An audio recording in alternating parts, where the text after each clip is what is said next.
और कविता शीर्षक मानवता ପାଇଁ ଯୋଗ।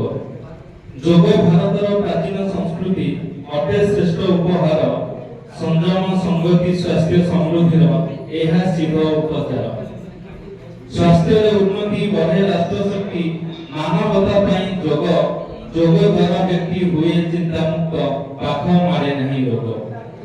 ବୀରତା ଧୀରତା ସହନଶୀଳତା ନିର୍ଭୀକତା ସରଳତା ଯୋଗର ମୌଳିକ ତତ୍ତ୍ୱକୁ ବୁଝିଲେ ମିଳେ ଆତ୍ମନିର୍ଭରତା। ଆଭ୍ୟନ୍ତର ଶକ୍ତି ଅନ୍ତରେ ଭକ୍ତି ଜାଗ୍ରତ କରାଏ ଯୋଗ। କରିଲେ ଅଭ୍ୟାସ ମିଳଏ ଆନନ୍ଦ ମନୁ ଦୂର ହୁଏ ଭୋଗ। ବ୍ୟାୟାମ ମଧ୍ୟରେ ସୀମିତ ନୁହେଁ ଅସୀମ ଯୋଗର ଶକ୍ତି। ଏକାଗ୍ରତା ବଢ଼େ ଚେତନା ଜଗାଏ ମିଳିଥାଏ ଆତ୍ମତୃପ୍ତି।